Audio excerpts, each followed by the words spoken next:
Shalom Bapak Ibu saudari terkasih, sidang jemaat yang diberkati oleh Tuhan. Jumpa lagi di dalam Suara Gembala. Kali ini saya ingin ngajak Anda untuk membaca kitab Hagai. Di dalam kitab Hagai pasal yang pertama, itu ada ajakan untuk membangun kembali bait suci. Nah, saudaraku, yang dimaksud dengan bait suci di sini bukan gedung ya, ini makna rohani yang kita tangkap, yaitu bait suci itu adalah kehidupan rohani kita. Kalau ada bait suci itu kan tempat untuk orang itu nyambung dengan Tuhan. Nah, bagaimanakah sambungan kita dengan Tuhan itu?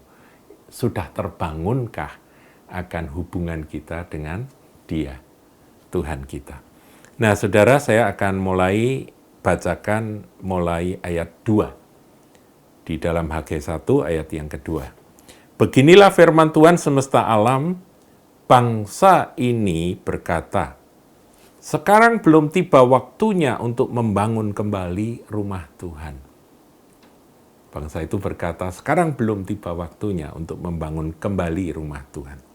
Maka datanglah firman Tuhan dengan perantaraan Nabi Hagai, bunyinya, apakah sudah tiba waktunya bagi kamu untuk mendiami rumah-rumahmu yang dipapani dengan baik?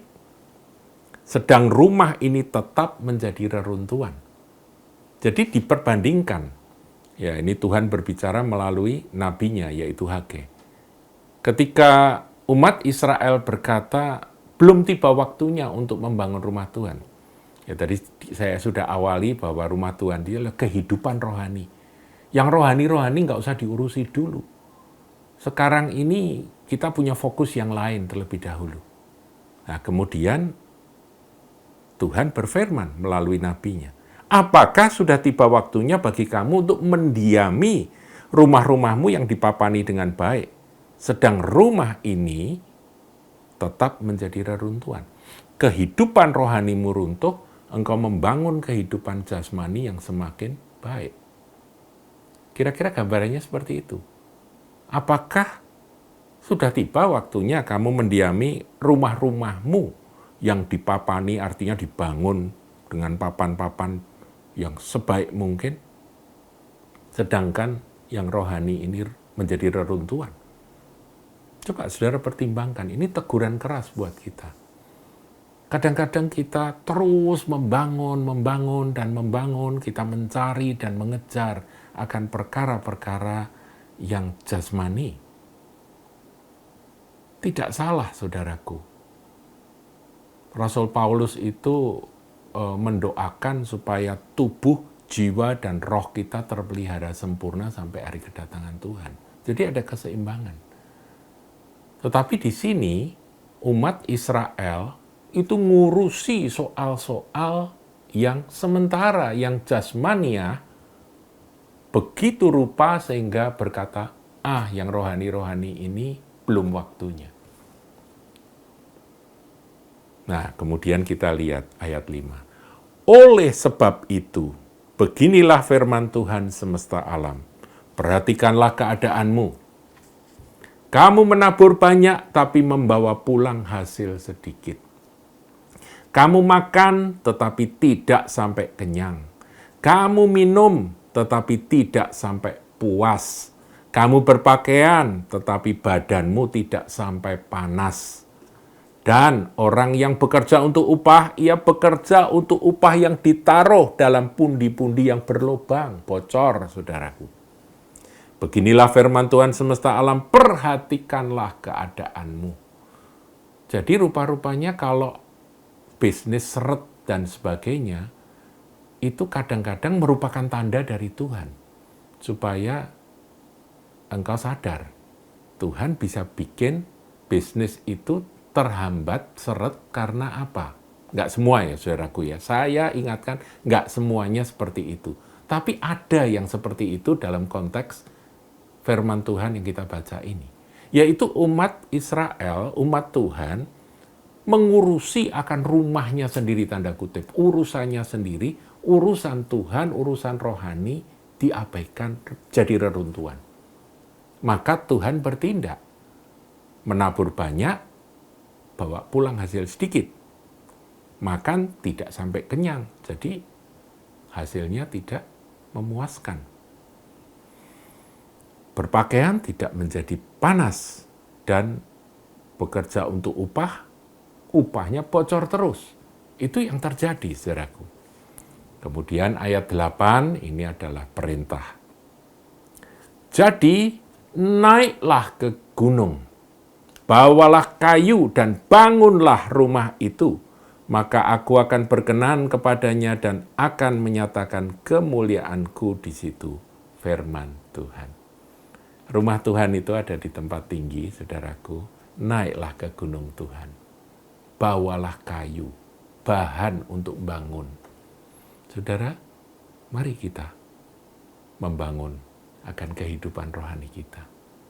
Mulai dengan doa dan firman. Mulai dengan peka mendengar suara Roh Kudus.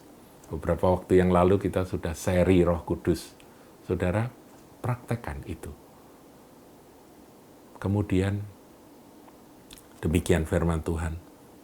Ayat yang berikutnya berbunyi, kamu mengharapkan banyak tapi hasilnya sedikit, dan ketika kamu membawanya ke rumah, aku menghembuskannya. Ini diulang lagi, saudaraku ya. Oleh karena apa? Demikianlah firman Tuhan semesta alam.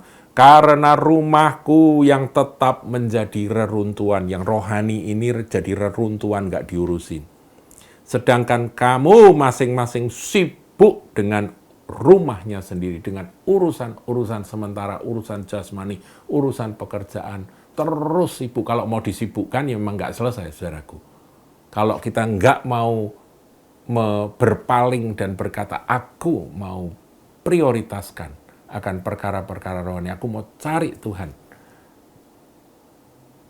ya kita selamanya nggak akan bisa meninggalkan kesibukan. Gitu. Berkata, wah aku sibuk ini, sibuk itu, sibuk ini, sibuk itu.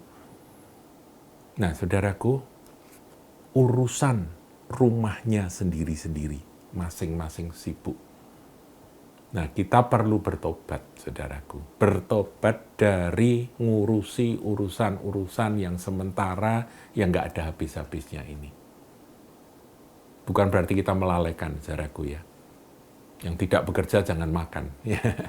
Tetapi kita ingat akan perkataan Tuhan Yesus. Carilah dahulu kerajaan Allah dan kebenarannya, maka sekaliannya akan ditambahkan. Jadi ini tuh nanti akan ditambahkan. Jadi jerih lelah itu tidak akan menambahinya. Tapi Tuhan akan memberkati orang-orang yang berkenan. Saudara, untuk apa kita berlelah-lelah tapi hasilnya seperti yang diceritakan di ayat 6 dan ayat 9 itu.